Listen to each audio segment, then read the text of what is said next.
Joanna Bryson joins the Plutopia podcast this time as we explore intelligence, both artificial and natural. A lot of people think that I am a biological bigot, and I've been called a humanist, like that was racist or something.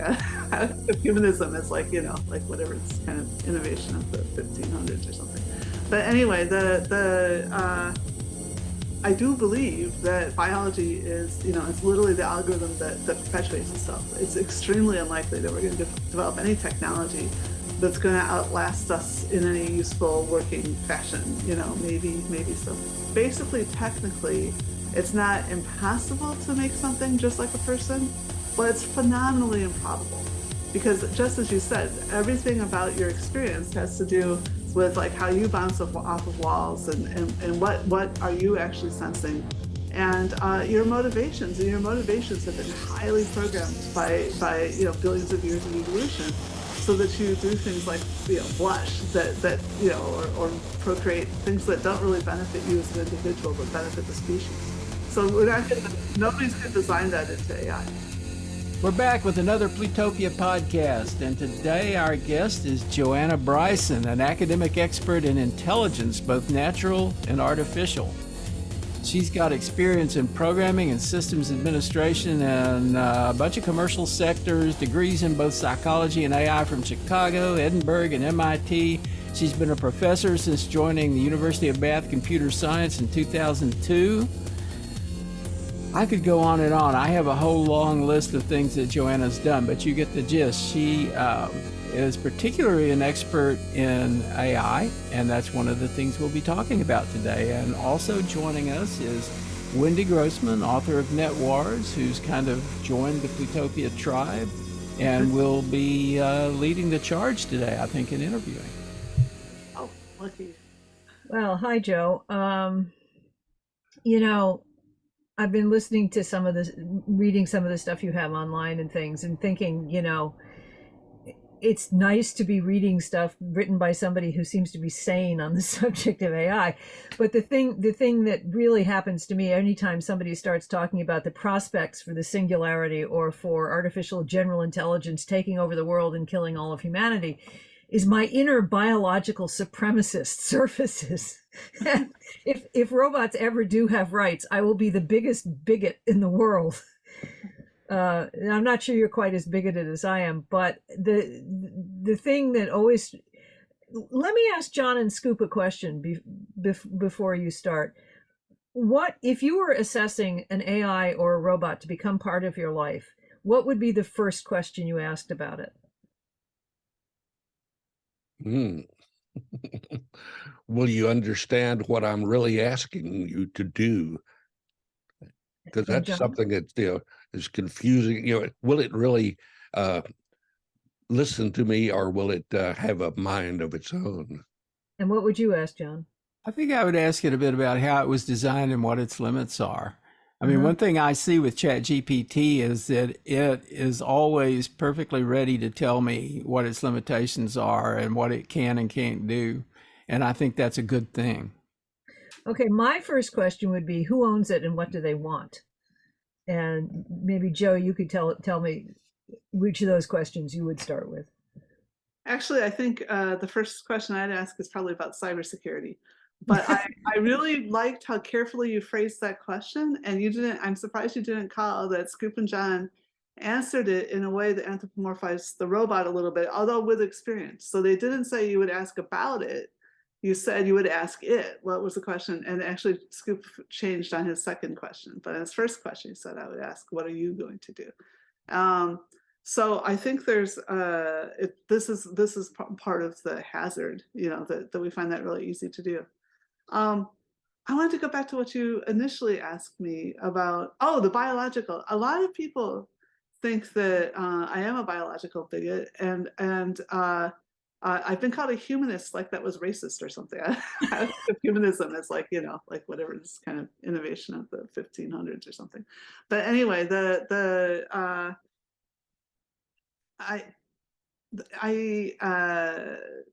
I do believe that biology is, it's literally the algorithm that perpetuates itself. It's extremely unlikely that we're going to develop any technology that's going to outlast us in any useful working fashion. Maybe some, I find it hard to believe that it doesn't matter what substrate reasoning or computation of whatever kind is going. You talk to some of these guys and they behave as though it doesn't matter the difference between a biological brain, wetware, and a silicon chip. It doesn't matter, like the substrate doesn't matter. But I always think that a lot of our intelligence is shaped by how we move through the world and how the world reacts to our bodies. And so, I can't see how it could possibly be the same.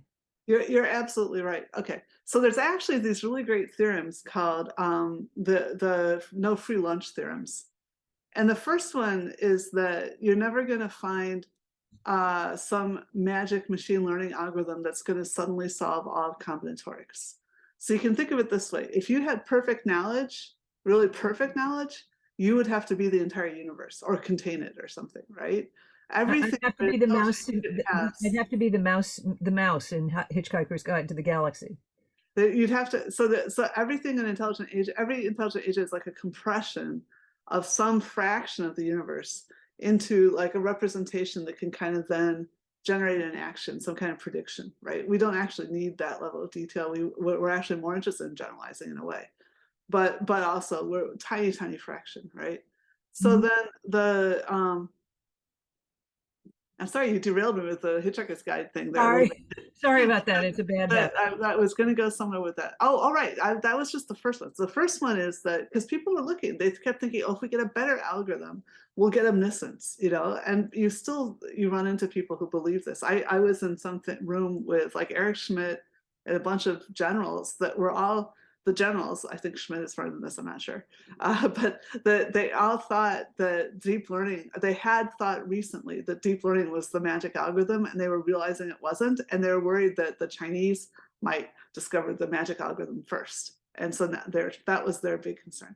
So anyway, the first no free lunch theorem is it's not going to happen, that to some extent all algorithms are identical. And this is the thing that gives these guys these ideas. That's also called Turing equivalence, although that's a conjecture. It's not actually in fact, it's a definition. The Turing machine can do anything that any kind of algorithm can run a Turing machine. That's the definition of an algorithm. It doesn't tell you anything about thought, actually. But anyway, the second no free lunch theorem is that, but how you do learning absolutely changes your outcome. And so basically, technically, it's not impossible to make something just like a person, but it's phenomenally improbable, because just as you said, everything about your experience has to do with like how you bounce off of walls and what are you actually sensing, and your motivations have been highly programmed by billions of years of evolution, so that you do things like blush or procreate, things that don't really benefit you as an individual but benefit the species, right? Right. So nobody's going to design that into AI. Right. Isn't that the analogy that people often make, that like planes don't fly the way birds do, and helicopters don't fly the way birds do, yet or even like airplanes do, but they all fly. Well, they do all fly, and GPT thinks. I'm happy to say GPT is creative, right? But it's not an ape. And it's not something that we can hold subject to human justice, for example. And so that's why I wouldn't trust it to describe its own capacities. I know that they work really hard to make that as accurate as they can, and they have these prompts, these instructions to watch out for people asking those kinds of questions. But even so, I wouldn't necessarily because GPT has it's like a giant library, much bigger than this, right? It's a giant library, basically. People put a lot of resources into putting that library into that representation. And it's got like some dice thrown in it, right? So it's still like asking it questions is a little bit like rolling a magic 8-ball, right? That you don't know, you're going to get like some amount of random, and then that random is choices out of what people have previously said, right? It's not like it's discovering new things. It may innovate in how it combines the old stuff, but it's not actually basing these things on knowledge or experience. So it's very improbable. Again, it's possible, but spectacularly unlikely that it's going to like come up with a new solution to something that humanity hasn't already figured out. Well, one thing that occurs to me is that it seems to me like you couldn't really completely emulate human intelligence because there's an impact of emotions. Emotions shape our thinking too. So how could a machine be intelligent in the way we're intelligent? Because there's no way a machine has the experience of emotion and some levels of intelligence that are like not conscious to us. Well, this actually goes back to the to Wendy and the planes flying. So to some extent, like, so if you think about empathy, right? Now, first of all, a lot of people think empathy is necessary for ethics, but actually what empathy seems, the way we usually use the word is to say, I see how you look, like maybe you look uncomfortable. And I think if I look like that, what would I be, what would be making me uncomfortable? And the extent to which empathy actually works has to do with how similar we are. That reasoning off of my own system as a model would be correct. And so that's why some people think that empathy is a terrible basis for morality. I mean, it is the fundamental one that we've evolved to use, but it means that we're less concerned about what happens to others. And that's obviously a moral problem. But anyway, you can get pretty good like airplane kind of empathy, which is what Amazon is basically doing. Any system with a recommender that's going out and saying, well, instead of reasoning off of how the machine would feel in that context, the machine says, oh, you seem to be interested in, these 15 records. I know other people that were interested in those 15 records, and they also really liked these two. And so it's kind of like empathy, but not off of its own experience, rather off of other humans' experience.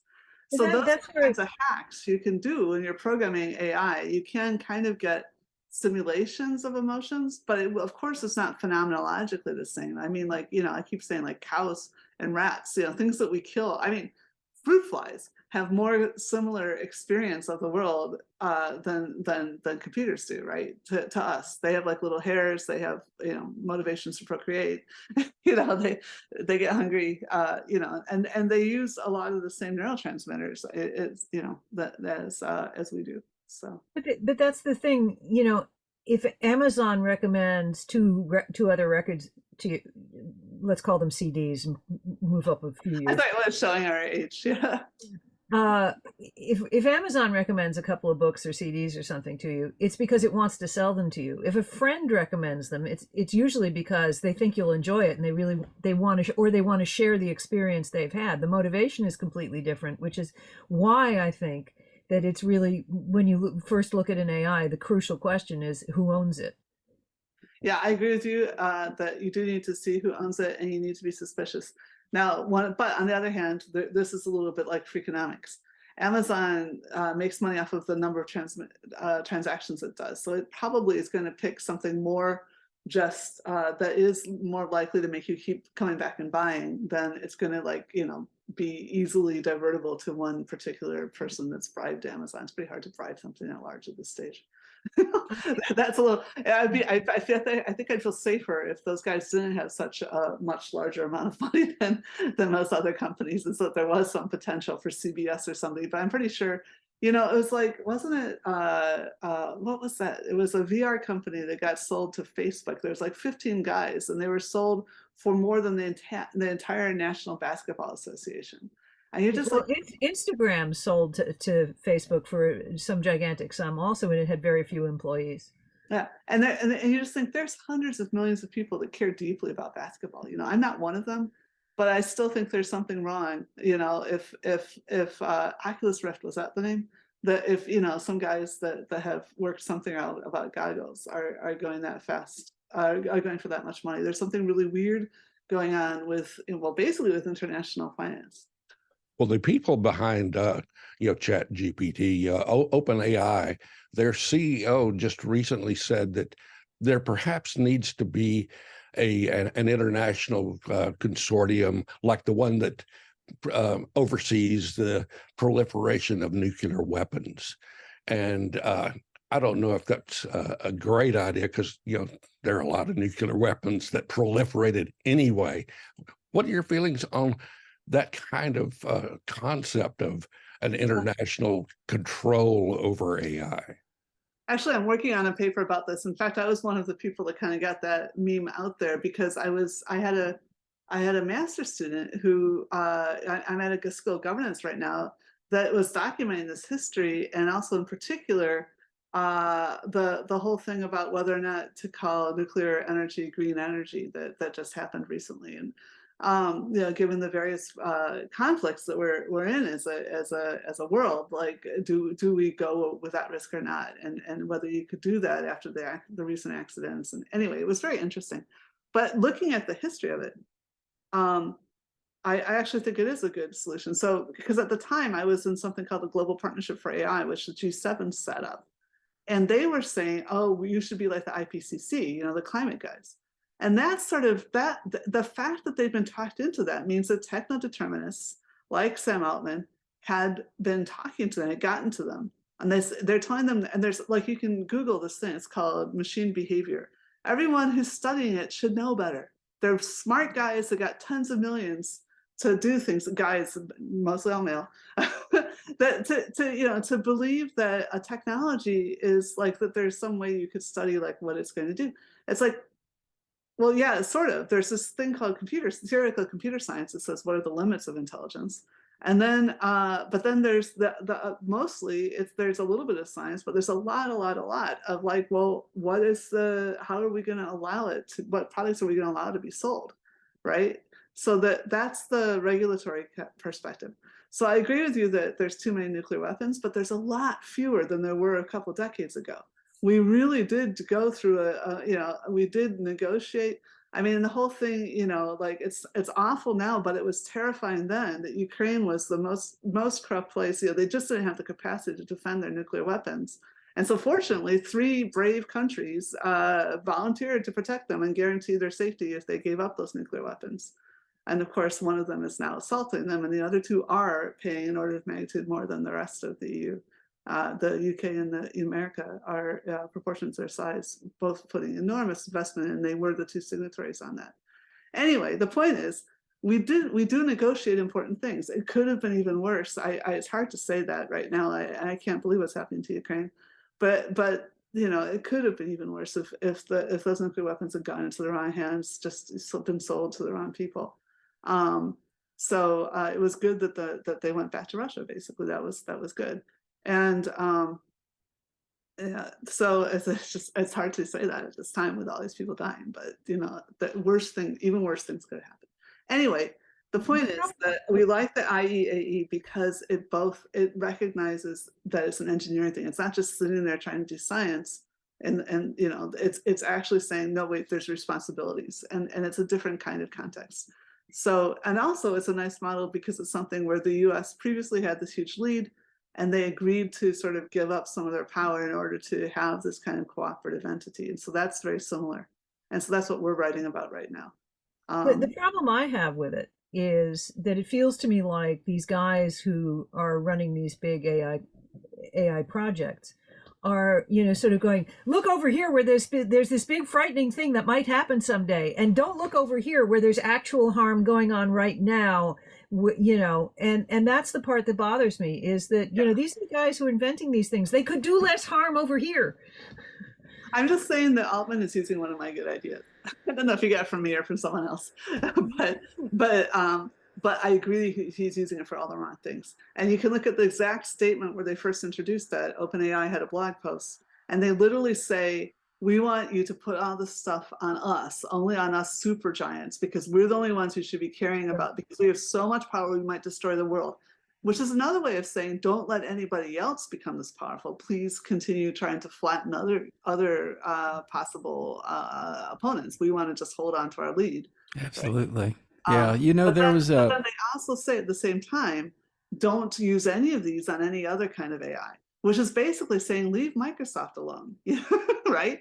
Don't make Microsoft have to do any extra compliance because, oh, they don't have our dangerous weapon, right? They're safe over there. It's like, no, that's not what we think. The EU is out to regulate well, basically it should be any software. I wish that we're doing the same level of regulation in the software industry as we do in all the other, you know, product sectors, which is not, you know, incredibly onerous. There's lots and lots of economy happening that's regulated, but also but especially if it has if it's something that can take a decision on its own, then you need to have done work in advance to make sure that that will be a decent decision if that decision alters significant human outcomes. So we're not talking about checking every computer game character as much as we're talking about checking, loan payments, welfare systems, medical, educational decisions. Which school do you go to? Even what you are learning from possibly will be considered. These are considered high risk, and then all you have to do is actually be able to show that you did due diligence, follow best practice, the stuff that's standard in most industries. I was in a kind of focus group that was associated with a futurist project where they were looking at the future of municipal governance. And there was a scenario that had been constructed. And part of that scenario was like we were focusing on the mayor's office of a city. And part of the scenario was that the former mayor of the city had been an AI, but the federal government had passed a regulation outlawing the use of AIs as mayors to run cities because there had been catastrophic problems associated with using that AI. Yeah. And that's one kind of regulation that this was Jake Dunnigan who set this up, and he had sort of envisioned that as one problem in the future. That's kind of nice. I suppose it might be, as far as I understand. I mean, I've been campaigning for I don't know, over a decade not to have well, first of all, not to anthropomorphize AI that way, not to give a fully synthetic system legal personality, because there's no way to hold it to account. Actually, Macron gave a speech some years ago. It was right about the same time that Nick Clegg went to Facebook. So I should be able to dig this up, but I haven't been able to find this speech again. I did for a while, and then these things, the web goes away. But anyway, I loved it because he said, "There's one thing I'm sure of, AI. I am responsible. No one can take away from the fact that I am the most responsible person for anything that happens in France." And it's correct. We cannot hold machines responsible. I mean, you could just like you could say there's an act of God. In America, they talk about, like, if there's a big storm, then if they figure out that, oh, you dug under your tree and then that made your tree fall on your neighbor's car, then it's not an act of God, it's you, right? But if it was, you were doing all the right things, and then suddenly there was just an inconceivable storm, and the tree fell, then that's an act of God. So similarly, you could say, oh, the machine shorted out, or got the water was went in and whatever. But there's no way that you can say, okay, we want to, law is about dissuasion, and you want to say you want things to get better when you want to improve things by the things you do in court. And you can't do that by holding there's no sense in which the system itself is something that you want to take to court. It's the people who developed the system that you want to take to court, or the people that were operating it incorrectly, or the people that were making money off of it if you want to get money back, right? But it doesn't make sense to try to isolate your risk. I mean, people want to. I mean, the people who want to do this, the same people that set up shell companies, right? So they would love to say, like, oh, like the driverless car will be responsible for its own accidents. It's like, oh yeah, right. They don't have to do that though, because this came up recently. What they'll do is they'll blame the safety driver, and that's exactly what they did. That's what they've done so far, but when they get rid of the safety driver, they can't do that. They're always going to find. I mean, this was a paper that I go back to quite often by Madeline Claire Ellish called "Moral Crumple Zones," and her argument was that the human in the socio-technical system is always going to be the one who's blamed. And I think if there isn't a safety driver, there's still going to be somebody in charge of the car. There has to be. Right. This is, like I said, this is about shell companies too. So the way I take the moral crumple zone argument is that, first of all, there are people who are actually accountable for having put the project together. And then there's somebody that you could just put in, just like you stick a crumple zone into a car, right? Mm-hmm. So and it's just to protect the company. It's just like a shell company is to protect the company. Mm-hmm. And so that is about the justice system has to recognize that, and we are like again in the European regulations, we're saying it's not like somebody has to go to jail. It's like somebody that could have stopped it has to go to jail. So that's the difference, and it's normal, right? It's like I said, this is there's a word for it. I don't know. I'm not going to pretend to be a lawyer, but there's a word for recognizing who has true capacity to actually for penetrating, shell companies and seeing who has the true capacity. Do you think that there is a risk that the AI Act will make it very difficult for open source projects? Apparently there is that risk, and because a lot of people are working on that. So I actually have a fair amount of faith that that will be met. Like I said, the EU doesn't want to mess that. Oh, I'm sorry. I was just talking to some other guys. The last thing the EU wants to do is mess up like small, medium-sized enterprises. I mean, I'm in Berlin, like right across. Wikimedia is like right across the square from me. I mean, we understand that they're a source of good, and they come in and they tell us things like, oh, we're worried about this and that. So it's possible that there would be some kind of collateral damage. And honestly, again, talking about like some of the lobbying we've seen, I think that sometimes large corporations have deliberately bamboozled legislators into writing in lines that would cause those kinds of things, probably because they want the laws to be declared illegal or something. But anyway, fortunately, we do a lot of discussing. And again, like the community people are smart, and so we're getting a lot of people coming in and talking to us. So I think it will be. I mean, Hugging Face is helping a lot too. Those guys are smart. So who is us in that sentence? Like, what is your relationship to the AI Act in progress? I just got in trouble for this in a Chatham Rule situation. I wasn't really in it. It was in the stairwell on the way out. So I don't know if I can now say who it was, but I won't name names. But no, someone said you use "we" quite a lot about an identity for which you no longer even have a passport.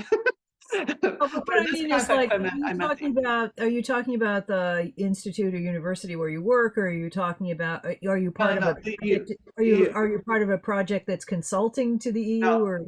No, just the EU.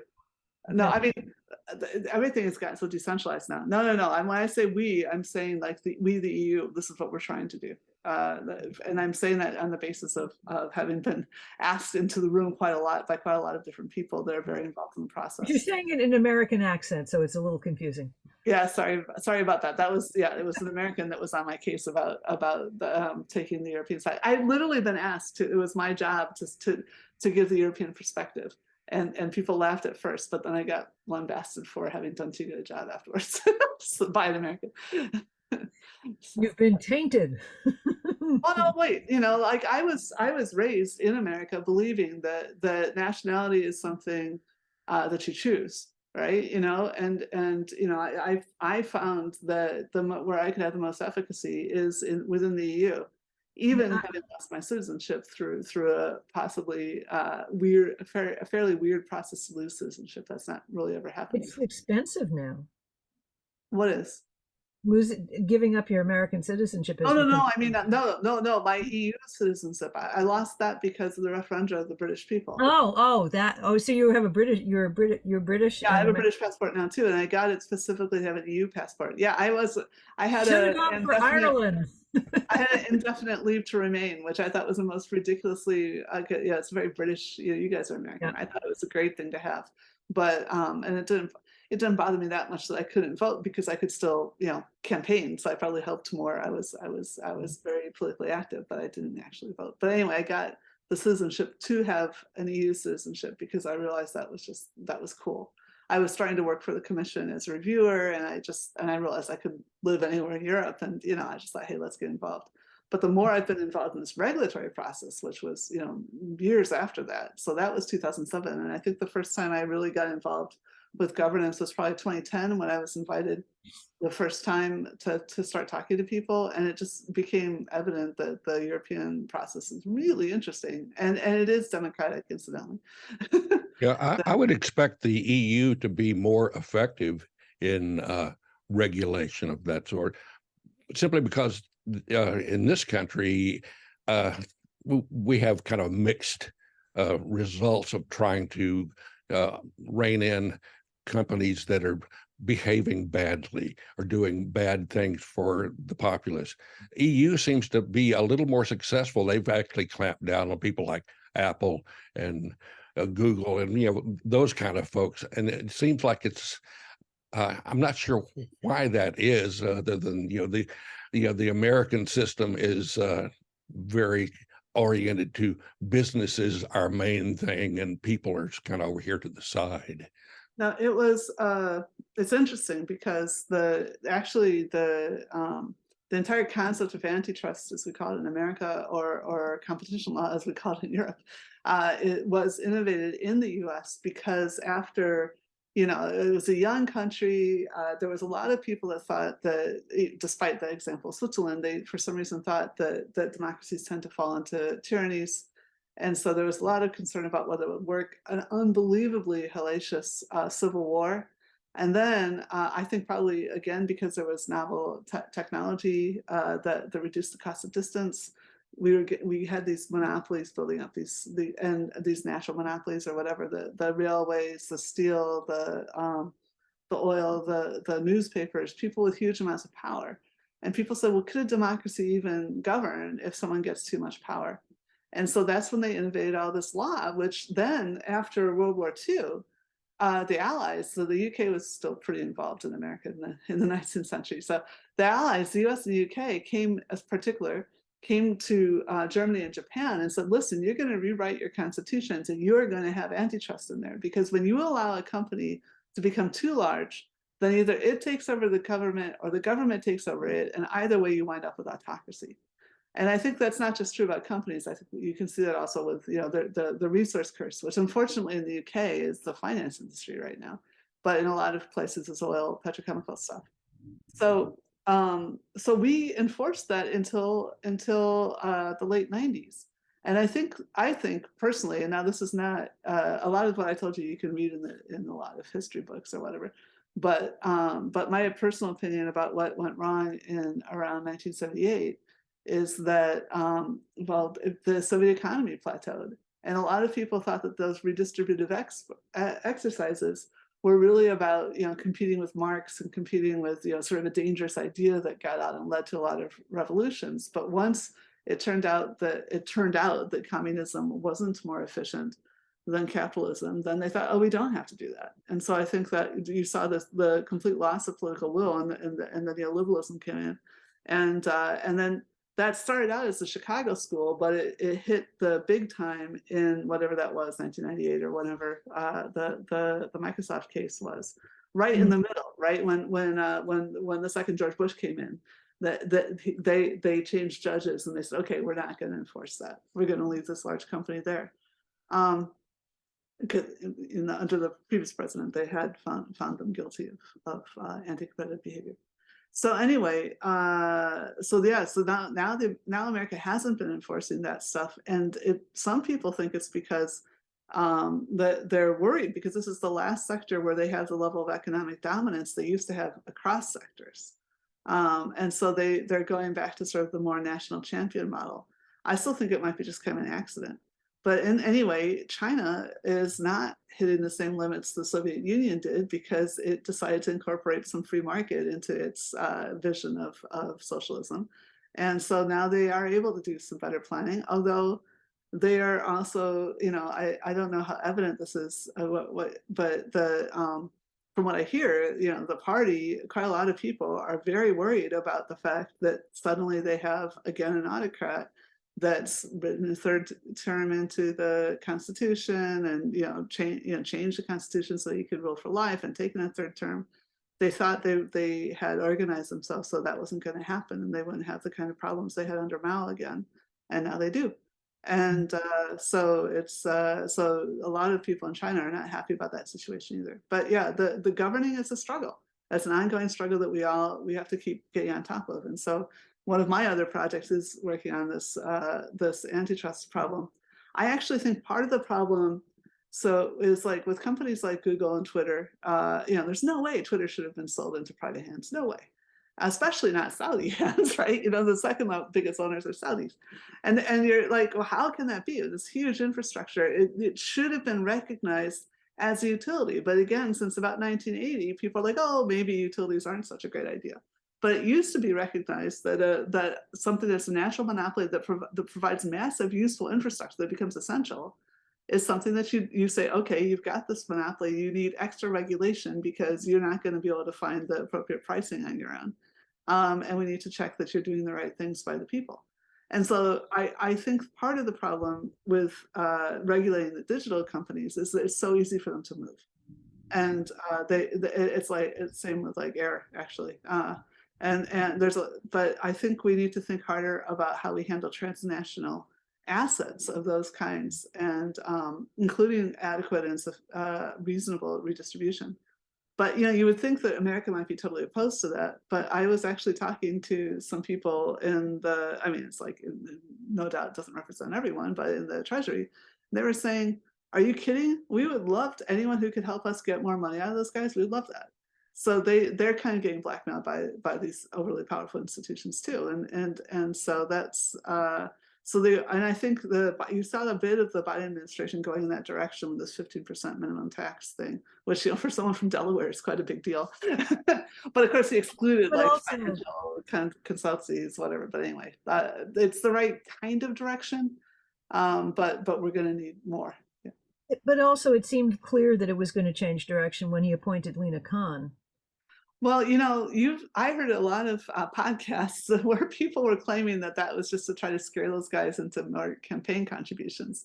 People didn't take it seriously. Although he also had Tim Wu, and he also had Katrina Pistor.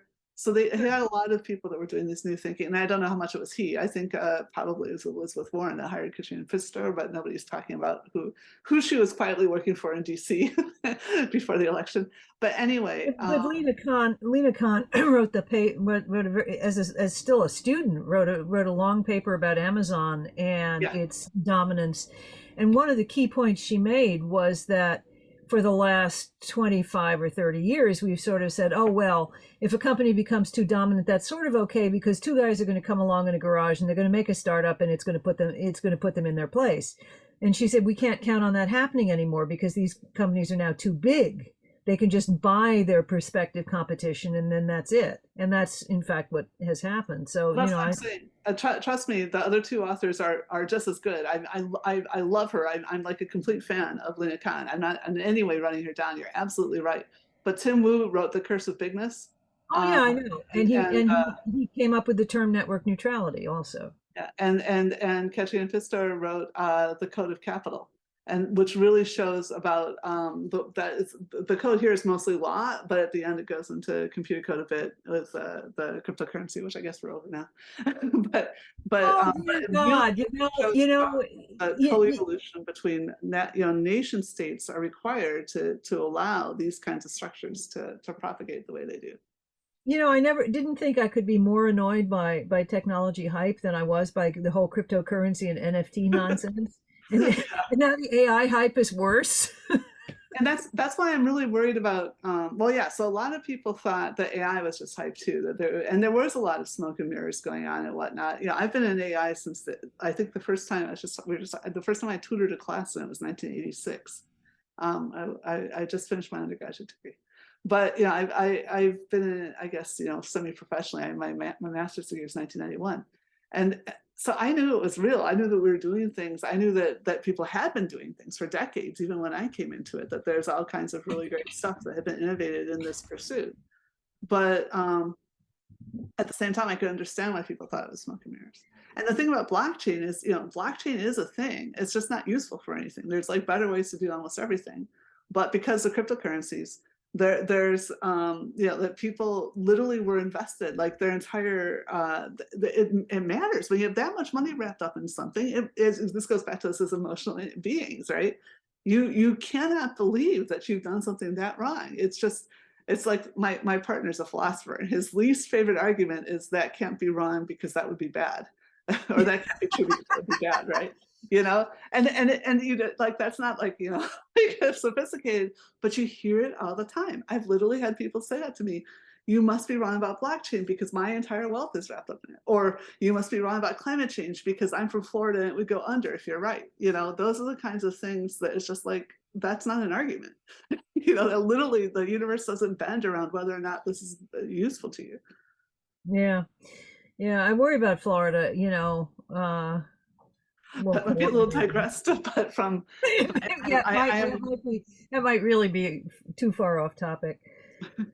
I think on the other hand, that when people are worried about AGI, and they should be worried about the climate catastrophe, that like it has actually the predictions, the scientific predictions from the 60s, you can find these papers. We were tracking it perfectly, but now some of these effects that we hadn't quite expected, we are going nonlinear with the ice stuff and the tundra stuff. Yeah. And that Yeah. stuff. We should. You know, they're not really denying climate in the way they used to. Now they say, well, this may be happening, but it's an economic problem if we try to deal with it. I mean, they're just kind of saying that outright now. I've read that several times. And it's like, who cares about the future? We got to worry about our economy now. Yeah, well, to some extent, it's true that, you know, you have to put your own first oxygen mask on first, right? You can't do anything if you aren't there.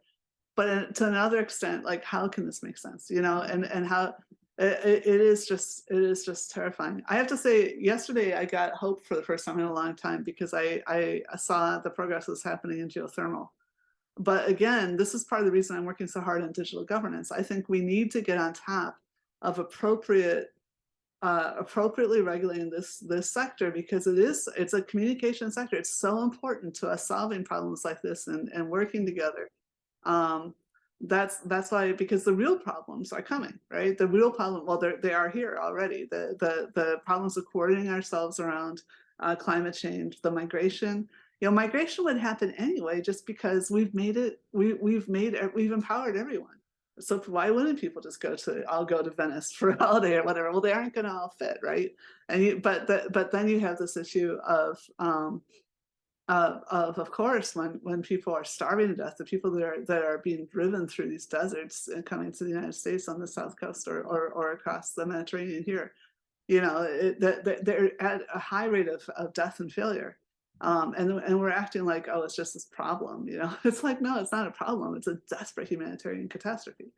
And so it's the same with climate and the, you know, the wildfires and all the animals that are dying and the people, you know. That was the thing that infuriated me so much about the most recent of the we must regulate this scary AI in the future letters was it said it should take its place alongside other existential risks like nuclear war and future pandemics. And you sit there and climate change. What about climate change, which AI is to cause because of all the damn data centers?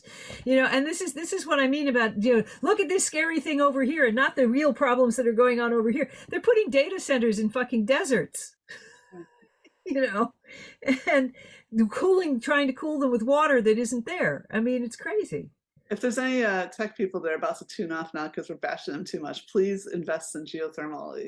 It'll save you money too. I mean, that's the other thing I never could understand. You know, and I mean, I thought tech companies would do more than they have.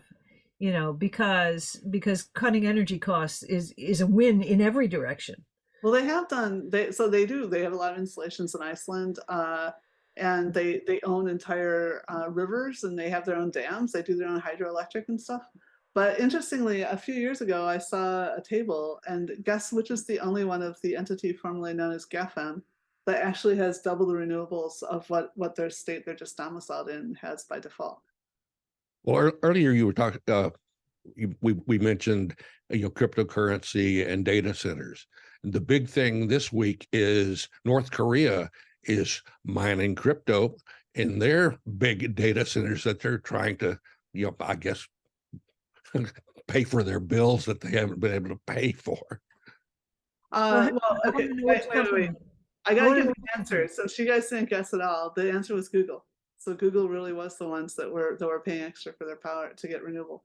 Anyway, I thought North Korea was hacking to steal other people's cryptocurrencies. That's what I read. Yeah, they were hacking everybody's wallets, and everybody thinks, oh, I've got this thing and it's perfect, and in fact, nobody even understands how their wallets work, and a lot of people never. There's a guy named Ross Anderson that did like some great exposés on this. Wasn't it Ross?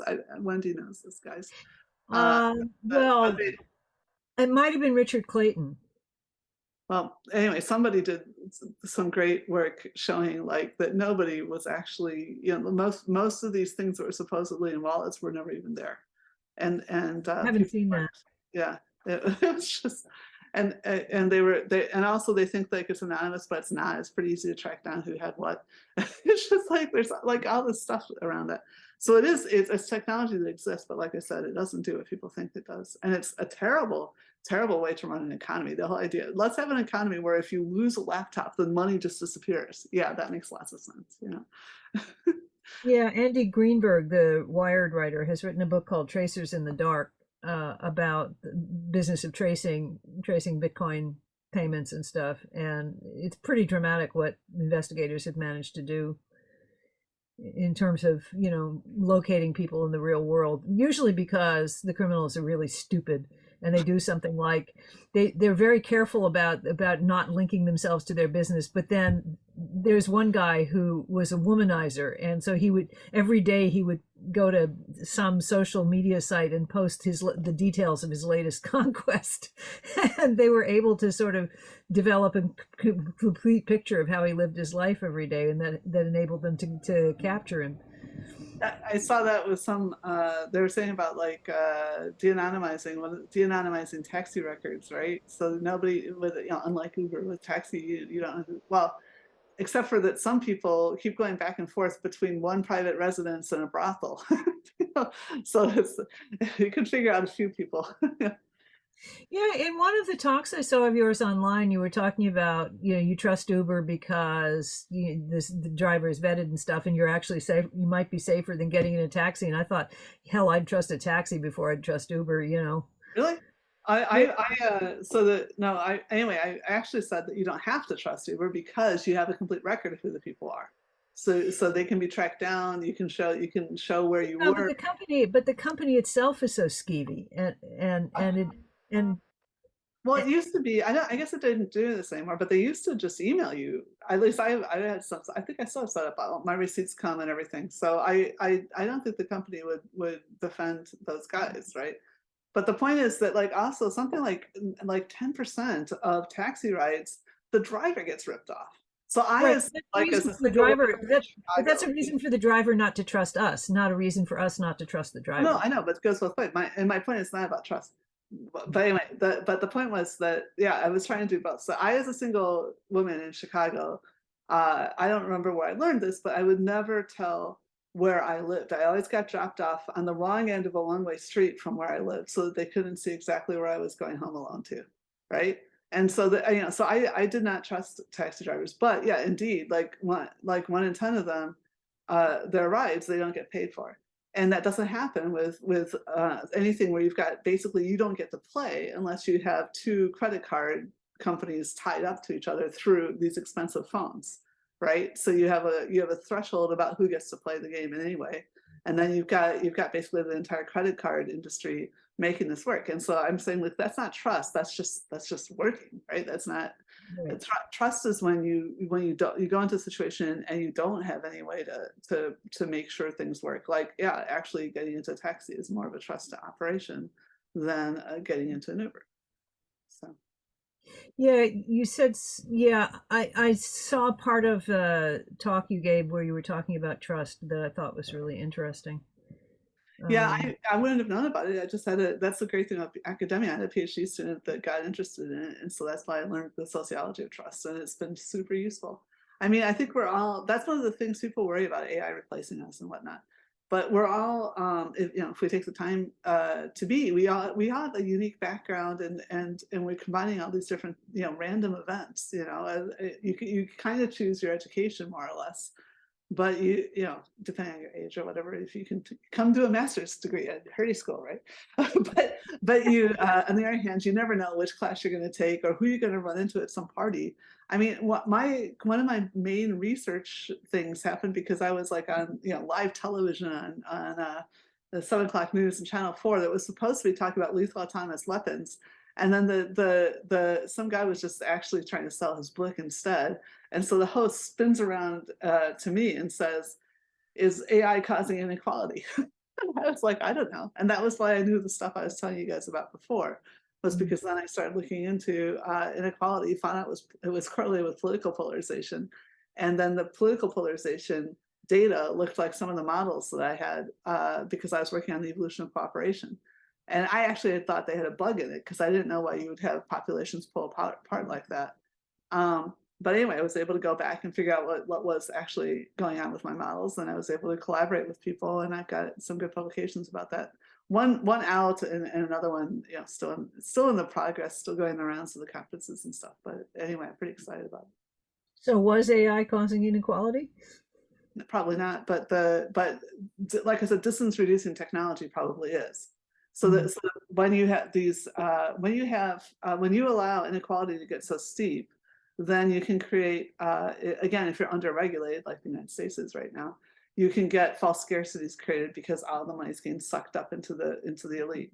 But what's interesting was that in most countries, it's true that inequality is correlated with polarization, but not in Germany and not in China. And so when we looked at it, we decided, well, it looks like what's really the problem is not inequality itself, but precarity. And so precarity is when you're getting close to where you're not going to be able to pay off the things you need to. So you're in serious problems for foreclosure or bankruptcy, losing custody of your children, something like that. And so that tends to happen in periods of economic decline. And so periods of inequality growing inequality only look like economic decline for the majority of the group if the government doesn't make sure that isn't true, basically. And in China and in Germany, for historic reasons, they really take care of the bottom. So they make sure that the bottom is going up a bit too. So people aren't getting closer to those cliffs. I think, isn't that partly a question of making sure that of their own survival? Well, yeah, of course, but I wish America would worry about that too. Well, I wish Britain and America both, but particularly Britain would worry more about the return of would worry more about the return of old age poverty, and particularly in Britain, where no one can afford to buy a house anymore. You can have a generation of renters who are not, rent doesn't go down when you retire. So what are they going to do? Yeah, you're supposed to own your house. No thought about this. Yeah, you're supposed to own your house.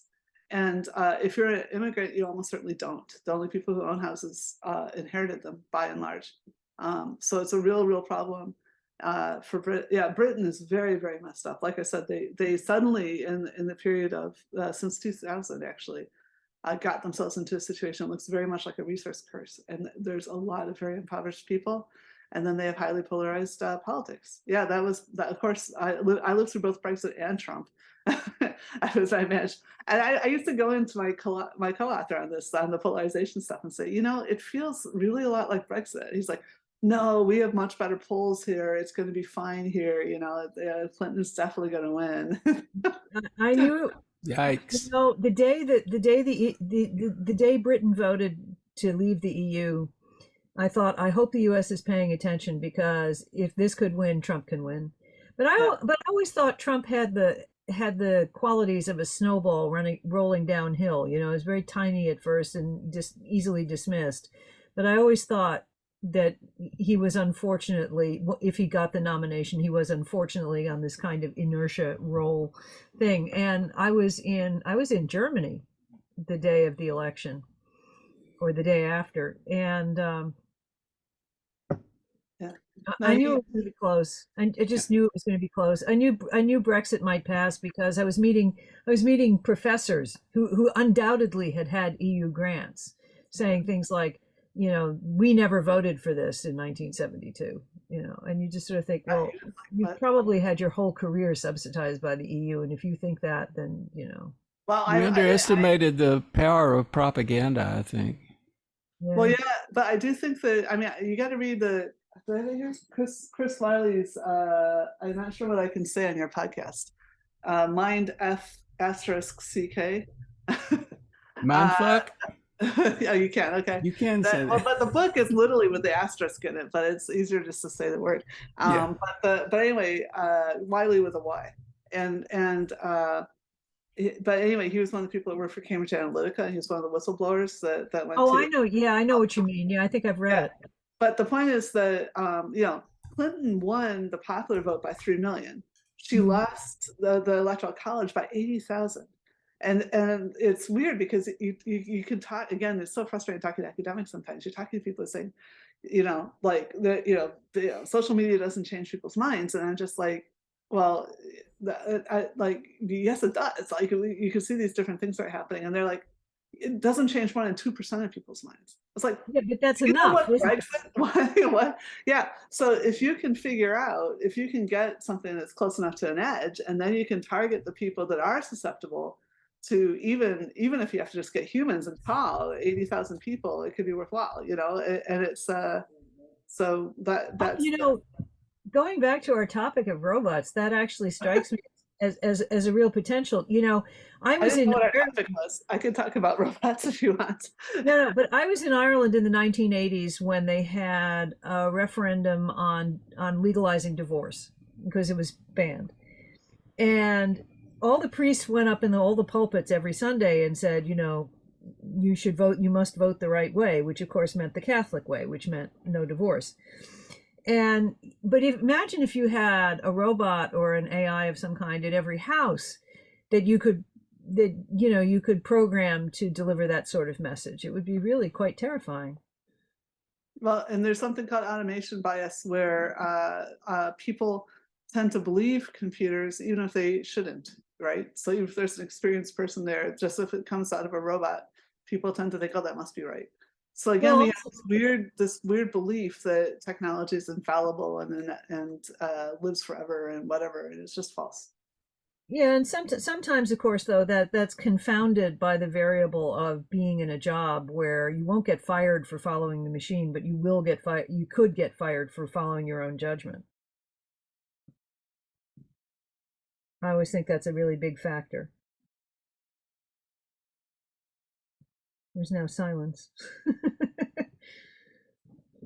Joanna's muted. That's because my you're muted. There you go. We actually are about at the end of our hour. Can you believe it? It didn't feel like an hour. There's always so much more you want to talk about. Okay, well, we know you need to go, Joanna, and thank you so much for joining us. Is there anything you want to say to wrap up? No. Not really. I mean, be careful. Don't believe in techno-determinism. What we do matters. There is not a certain outcome. So be engaged. Yeah, one of the things that I always want people to push it back against is the inevitability narrative, where this is the direction of travel of technology and you can't escape it, and so you have to learn to live with it. And you see this everywhere, and we are humans. We have choices. Well, that's what I just did. That's what I meant about what you do matters. Techno-determinism is false. Yeah. Okay. Well, thanks again for joining us. Again, I know that you have to go. This has been a great discussion. Come back sometime. Okay, sure. Yeah, I always love time. It'd be great. See ya. You can stay in touch with Plutopia at plutopia.io. On Facebook, look for @Plutopia News. On Twitter, it's @Plutopia. This is the Plutopia News Network, 20 minutes into the future.